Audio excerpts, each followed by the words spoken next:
Hi there, it's John and welcome to another episode of Cycling on a Shoestring, and this time we're going to look at some electronics. Is this $59.99 camera on Amazon.ca worth it? It's the Victure AC600.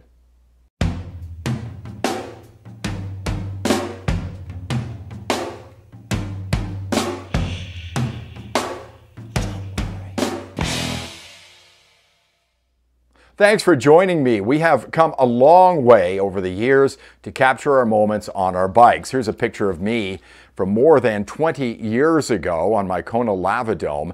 It's got a Palmer stroker fork on it. Maybe some of you had that ugly green fork, but I'll tell you, it was a huge upgrade from what came on this bike initially. And this picture was taken by my wife now. She was my girlfriend at the time, and it was taken on a disposable camera that actually had real film in it. And nowadays, everybody seems to have a camera in their pocket, or they have one mounted on their helmet when they're mountain biking, or they're carrying it along or on the handlebars of their bike. Action cameras are very, very important on the trail if you want to capture those moments. And as you know, GoPro is the biggest name in action cameras, but they can get a little bit expensive. That's why people go looking for alternatives, and that's why I came across this particular camera right here, the Victure action camera, which I paid $59.99 for at Amazon.ca. I've been pretty pleased with this, with a few things that I find that are wrong with it, which I'll tell you about in this review. But let's take a closer look at this camera and see what it's got to offer. Let's take a closer look at the Victure AC600 action camera. I've got a Canadian quarter sitting beside it to give you some idea of the size of the camera itself. It's not very large, easily would stow away in a cycling jersey pocket, so you can take it along with you on the ride if you want to just pull it out on occasion just to get some videos. It's got a 170-degree wide-angle lens on it. On the front, you can see the mode button right here. That's for scrolling through menu items and also for turning on the camera itself.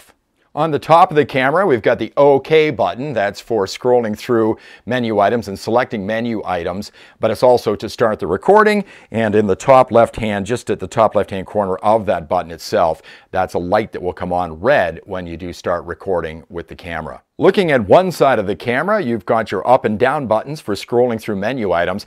And if you can see there, some little holes there, which are a speaker so you can listen to your videos. On the other side of the camera, you've got your micro SD card, which can take up to 32 gigabytes, your power, and also an output for an HDMI cable. And on the bottom, there's a small door so you can remove the lithium-ion battery. The camera comes with two of them.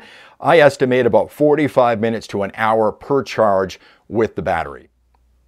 I'm going to show you some video in just a moment of what this camera can do, but first just a few of the things that it comes with. It comes with a protective housing. This one has the slotted back on, but it does have the full back, so you can use it underwater. If you have the full back on and you're trying to do narration while you have the camera on your handlebars or your helmet, it's just a muffled, jumbled nothingness. You can't hear anything, so that's why I have the slotted back on. It does come with a handlebar mount, although this one does have some pretty short screws on it.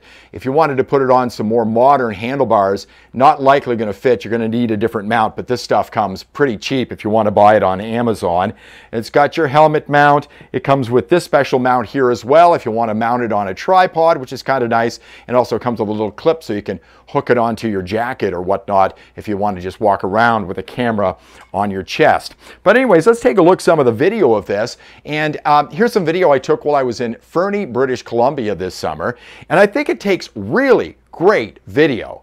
I mean, it's nice and clear. This is being shot at 1080p at 60 frames a second. Obviously, it's on a helmet mount here. And although I'm not sure if this camera has stabilization, because it's kind of touchy if you go to the Victure website, it doesn't shake all that bad. So that'll give you an idea of what it would be like if you're on a mountain bike. Now, if you look in the top right-hand and left-hand corner of this video, you can see a little bit of lens flare on there. I think that's simply because it's got a 170-degree angle lens on the camera, and it gets a little bit of glare from the sunlight hitting it, but otherwise, I think it's an excellent picture.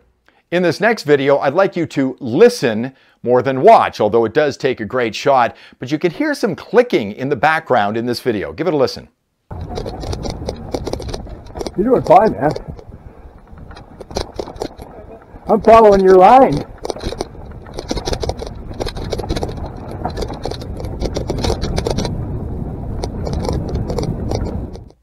Now, it took me a little while to figure out what that was. It's not the camera itself, because I've taken lots of video holding the camera and getting shots of my friends and some of the great scenery here in Alberta. What it is, it's this housing. You put the camera in the housing, and I'll see if you can hear this. There's little springs in there for the buttons, and they shake around. When the camera's in there, it makes that clicking sound, and that's the sound you're hearing on the video. So whether you can get another one of these that will match this camera, maybe, but this housing that comes with the camera is a little bit noisy. Now, as far as how I use this camera most of the time was just handheld. I'd put it in the jersey, pull it out, and here's some video right here I took when I was in Kananaskis country in the fall here, and it takes absolutely stunning video for a camera that only cost $59.99. I think it's really a steal for that, but it does have some limitations, and I'll tell you what those are in just a moment. Let's take a look at the Victure and actually some of the menu settings for you. And as you can see, I've got it mounted in a small plastic bracket, which does come in the package with the AC600. So you can mount it on a tripod, a regular screw-in tripod, which is kind of nice as well. So let's turn on the power, and it should say Victure here after just a couple of seconds. And there you go. Please excuse the Band-Aid on my thumb. I just had surgery on there. But anyway, there you get a pretty good shot of what it looks like. Now, if you look in the top left-hand corner of the camera itself, you see what sort of looks like a movie picture camera, all right? By hitting the power button on the front, it will change to a camera. So that's for taking still photos. It's set up right now at 16 megapixels on a wide angle. I'll show you more about that in just a second.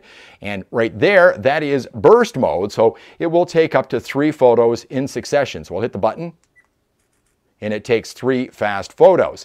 You can change all the settings. I do have it set at wide angle, and we'll tell you more about that in just a moment. And right there, that's for setting it up if you want to set your camera down and actually get in the picture yourself. So it's kind of nice to actually have that. Next button will take us over to the settings menu. By doing that and hitting the top button, we can get over to our video resolution, and we can look at the different settings that we do have in here.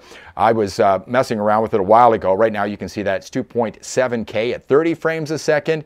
There is your 4K setting at 25 frames a second, and then you've got 720, 1080, and 60 frames a second. And that's normally where I run it, try to get the best quality I can get without running it in 4K, because my computer upstairs just doesn't like 4K all that much.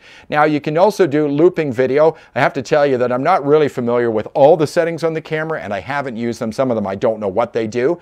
You can do looping video. You can put a timestamp on your photos, set up a different exposure setting. Photo resolution, there we've got 16 megapixels wide, 12, 8, 5, and so on and so forth.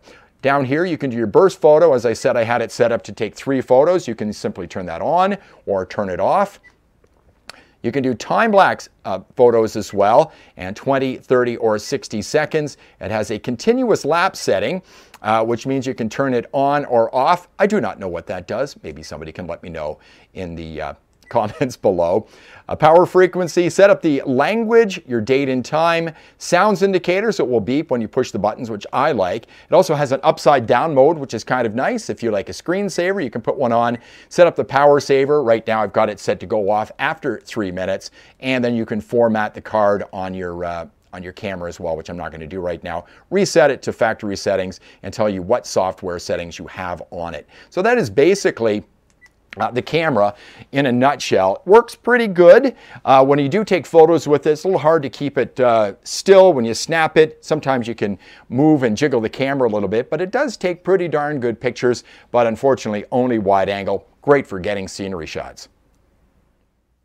That's a look at the AC600 from Victure, and overall I'm pretty happy with the video I got with this, but I'm only going to give it 3.5 shoestrings out of 5 because I did run into a few problems with the camera. In the summer of 2018, it was a pretty hot day around Calgary, and I was riding, and I put it in its protective housing with the slotted back on it so I could do some narration, and I had it on my helmet, and I let the camera run for about 45 minutes to an hour without stopping it completely through a full discharge of one of the batteries. And when I got home, The file was corrupted, so I didn't get any video at all, so I was rather disappointed. And just a short while ago, I was out riding around, and I put a battery in it, I recorded a bit, stopped it, and then tried to start it again, and I couldn't get it to record. I had to switch out the battery 2 or 3 times just to get it recording.